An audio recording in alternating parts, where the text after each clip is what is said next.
A fake accident is an incident that was planned in advance. I never thought I'd be the kind of person who could look someone in the eye, smile, and already know exactly how their day was going to end. If you'd met me back then, you probably would have described me as quiet, dependable, forgettable. That's the funny thing about people, we assume monsters always look like monsters. They don't.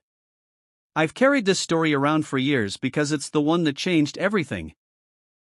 Not because it was my first crime. It wasn't. It was the first one that required patience instead of impulse. Every step had to look ordinary. Every decision had to leave no fingerprints, not literally, but in the memories of everyone watching. The whole thing started over money, resentment, and the kind of grudge that grows slowly until it feels completely reasonable. I convinced myself I wasn't creating a tragedy, I was just giving fate a little push. That's the lie I told myself, anyway. Looking back, I realized the crime didn't begin on the day it happened. It began weeks earlier, when I first caught myself wondering whether an accident could be manufactured so perfectly that nobody would ever question it. Once that question settled into my head, it refused to leave. And that's when I started planning. The moment I stopped treating the idea like a fantasy and started treating it like a project, everything changed. I bought a cheap notebook, the kind no one would notice, and filled it with ordinary-looking lists, dates, routines, weather, little observations that meant nothing on their own. I never wrote, "This is how I'll do it." Instead, I asked myself questions. Who would remember seeing me? What would people expect to happen on a normal day? What details would stand out if something unexpected occurred? I became obsessed with patterns. The person at the center of my plan followed nearly the same schedule every week. Predictability has a strange effect on people, it makes them stop paying attention. I noticed who greeted them, where traffic slowed, when nearby businesses opened, and which streets stayed empty during certain hours. The planning itself became its own trap. Every answer created two new questions, and every precaution made me realize how many things I couldn't control. That's when I learned the uncomfortable truth. The biggest risk in any carefully planned crime isn't bad planning, it's believing you've planned for everything. By the second week, I wasn't just watching routines, I was studying people. Not because I enjoyed it, but because people are the most unpredictable part of any plan. A delivery driver who stopped for coffee 5 mornings in a row suddenly skipped a day. A neighbor who usually ignored everything spent an afternoon trimming hedges near the sidewalk. Tiny changes like that forced me to delay my timeline more than once. The strange part was how normal my own life looked from the outside. I still went to work, laughed at stupid jokes, answered messages, and complained about bills like everyone else. Meanwhile, every ordinary moment felt like camouflage. I started wondering whether anyone could see through me, whether guilt had somehow become visible. At night, I'd replay every possible outcome in my head. Most of them ended badly. Someone noticed something. Someone remembered the wrong detail. Someone asked one question too many. I told myself that fear was useful because it kept me careful. Deep down, though, I knew it was also a warning. I simply chose not to listen. When the morning finally arrived, it didn't feel dramatic. There was no thunderstorm, no ominous silence, no sense that history was about to be made. It was just another weekday, the kind people forget as soon as it's over. That almost made me laugh. I'd spent weeks building this moment up in my head, yet the world carried on as if nothing mattered. I remember checking the time more often than I checked my surroundings. Every minute felt connected to the next, like gears in a clock I couldn't afford to let slip. My pulse was steady at first, but every unexpected delay, a longer red light, someone lingering on a sidewalk, a vehicle moving slower than usual, made me question whether I should abandon the entire plan. The hardest part wasn't acting. It was pretending I had no reason to be there. I forced myself to move naturally, to avoid looking around too much, to behave like anyone else going about an ordinary day. Ironically, the more I tried to appear relaxed, the more aware I became of every heartbeat, every glance from a stranger, and every tiny detail that suddenly seemed impossible to ignore. The turning point didn't announce itself. There wasn't a dramatic sound or a cinematic pause where time seemed to freeze. It was simply a moment when an ordinary chain of events stopped being ordinary. Up until then, I'd been telling myself I could still walk away. Every step before that had felt reversible. Afterward, there was no such comfort. What I hadn't anticipated was how quickly other people became part of the story. A passerby glanced over, hesitated for a second, then continued on without giving it much thought. Someone else reacted to the confusion in a completely different way, stopping to ask if everything was all right. Watching those split-second decisions unfold reminded me that no amount of planning could account for human instinct. I focused on staying composed. My biggest fear wasn't that someone would immediately suspect me, it was that I'd betray myself through some tiny, unconscious reaction. A shaky voice. A glance held a second too long. The irony was almost unbearable. After spending weeks controlling every detail I could, the only thing left to manage was my own expression. And that turned out to be the hardest part of all. For a few seconds, everything unfolded close enough to the version I'd imagined that I almost believed I was in control. Then reality reminded me that plans exist only until other people start making their own decisions. Someone nearby pulled out a phone almost immediately. Another person rushed over without hesitation, trying to help before anyone even understood what had happened. Their urgency caught me off guard. I'd spent so much time thinking about the sequence of events that I hadn't really considered how fast strangers could become involved.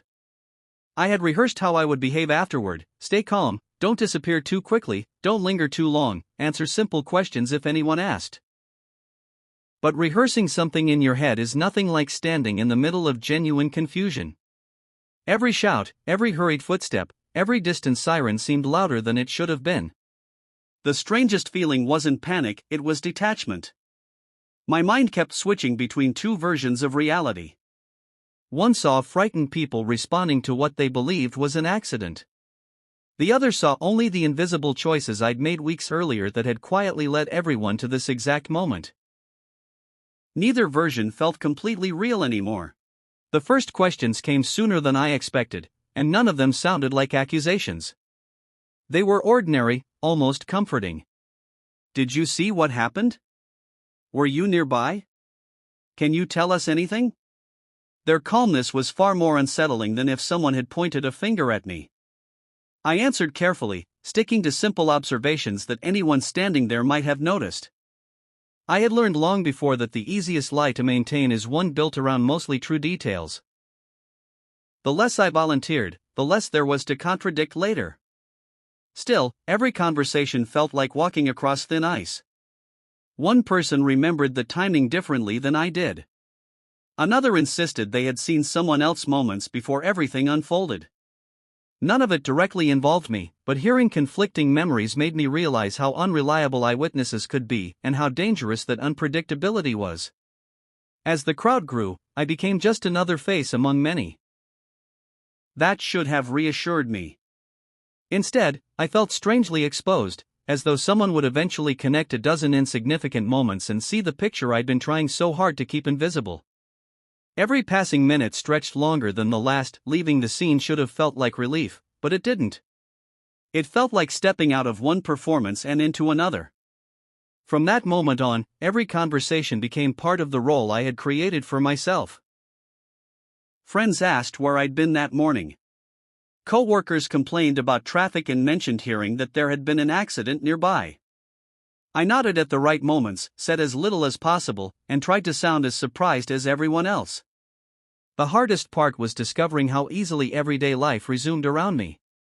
People still argued over trivial things, laughed at lunch, and made plans for the weekend. Meanwhile, my mind kept replaying every second of that day, searching for mistakes I might have missed. Had I paused too long before answering a question? Had anyone noticed how tense I looked? The silence became its own punishment. Nobody confronted me. Nobody seemed suspicious. Yet every knock at the door, every unknown phone call, every unexpected message sent a wave of panic through me. I had escaped immediate suspicion, but I couldn't escape my own imagination. It became the loudest voice in the room. The days turned into weeks, and the fear didn't disappear, it simply changed shape. At first, I expected someone to knock on my door with difficult questions. Later, I started worrying about smaller things instead. A passing comment. A familiar face lingering a little too long. An unexpected reminder of that morning in the middle of an otherwise ordinary day. I found myself listening more than speaking. Whenever the incident came up, people had their own theories. Some blamed bad luck. Others blamed carelessness or circumstance. Everyone seemed eager to explain what had happened, even though none of them had the full picture. I never corrected anyone. I just let the conversations drift past me, pretending I was hearing them for the first time. What surprised me most was how memory changes. Details became distorted as stories were retold. Certainty faded into speculation. In a strange way, that should have comforted me. Instead, it made me uneasy.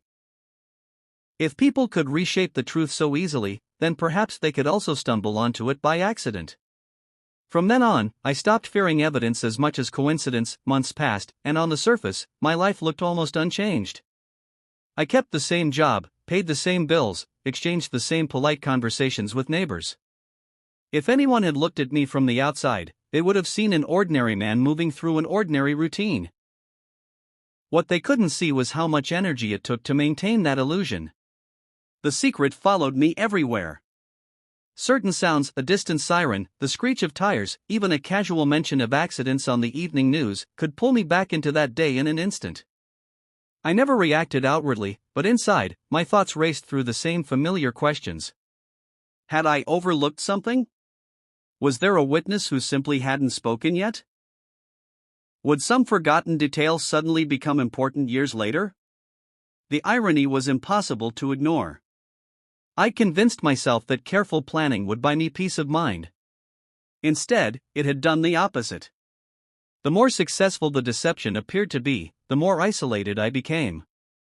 I couldn't share the truth with anyone, and carrying it alone slowly reshaped the person I believed myself to be. I wish I could say the pressure eventually faded, but secrets have a way of finding weak points. Mine wasn't a dramatic confession or some hidden piece of evidence. It was much smaller than that, a conversation that caught me off guard. Someone who had been around that day casually mentioned a detail I had completely forgotten. It wasn't even important on its own, just an observation about where people had been standing and how quickly everything unfolded. They laughed about how unreliable memory could be, but I couldn't laugh with them. The moment they spoke, I realized my own recollection had started changing too. That frightened me more than anything else. I had relied on memory as if it were a recording, something fixed and dependable. Instead, it shifted a little every time I replayed it in my head. I caught myself wondering whether I actually remembered events or only remembered the version I'd repeated to myself for months. From then on, I stopped revisiting that day in my mind. I was afraid that the more I examined it, the less I would recognize what had really happened, and the more likely I would contradict myself if anyone ever asked. People often imagine guilt as something loud and dramatic, but for me it arrived quietly. It settled into ordinary moments without asking permission. I'd catch my reflection in a shop window and, for a split second, wonder whether I was looking at the same person who had existed before all of this. The answer was always no. I became more cautious in every part of my life, even when there was no reason to be. I double-checked simple decisions, avoided unnecessary arguments, and kept people at a comfortable distance. It wasn't because I feared they would discover my secret. It was because I feared letting anyone know me well enough to notice how much I had changed. The strangest part was that nobody seemed to suspect anything. Friends still trusted me. Coworkers still asked for favors. New acquaintances formed opinions based on the version of me I presented every day. They weren't seeing the whole picture, and I couldn't blame them for that. Looking back, I think the greatest consequence wasn't the constant anxiety or the sleepless nights. It was realizing that once you build your life around a lie, even your honest moments begin to feel borrowed. Eventually, you stop wondering whether others believe you and start wondering whether you believe yourself. I was never arrested. No dramatic confession brought detectives to my door, and no hidden witness suddenly appeared with the missing piece of the puzzle. If you measure consequences only by courtrooms and prison sentences, you might think I got away with it. I don't see it that way anymore. The punishment came in quieter forms. I stopped making long-term plans because part of me was always waiting for the past to catch up. Every important milestone, a new apartment, a promotion, a serious relationship, was shadowed by the thought that everything I was building could disappear if the truth ever surfaced. Trust became complicated. Whenever someone called me honest or dependable, I felt a strange mixture of gratitude and shame. They weren't lying, they were describing the person they knew. The problem was that I knew someone else entirely. Over time, I realized I'd been treating freedom as the absence of handcuffs. It isn't. Real freedom is sleeping through the night without replaying old decisions, speaking without calculating every sentence, and looking back on your life without wondering which memory would destroy everything if it ever came to light. For years, I searched for a lesson dramatic enough to justify telling this story. I wanted to believe there was some hidden wisdom buried beneath everything that happened, something that could balance the damage I'd caused. There isn't. What I learned is much simpler, and far less satisfying. The most dangerous decision isn't the one that changes your life overnight. It's the first small compromise you make with yourself. The first excuse. The first time you convince yourself that your situation is different, that the rules don't quite apply, that one carefully calculated choice won't define who you are. I used to think people crossed a clear line before becoming criminals. Looking back, I don't think there was a line at all. There were only dozens of tiny decisions, each one easier than the last, until turning back felt more difficult than continuing forward. If you're expecting me to say the fear eventually disappears, I can't. It changes, it dulls, it becomes part of the background, but it never leaves completely. Every now and then it reminds you that no matter how convincing the story you tell everyone else becomes, you'll always remember the version that stayed locked inside your own head. If you've read this far, you're probably wondering whether telling this story has given me any sense of relief. The honest answer is, not really. Putting memories into words doesn't erase them. It doesn't rewind time or undo the choices that led me here. At best, it forces me to stop pretending those choices belong to someone else. I don't expect sympathy, and I'm not asking for forgiveness. Some actions leave consequences that don't disappear simply because enough years have passed. Whether anyone else remembers them or not, you do.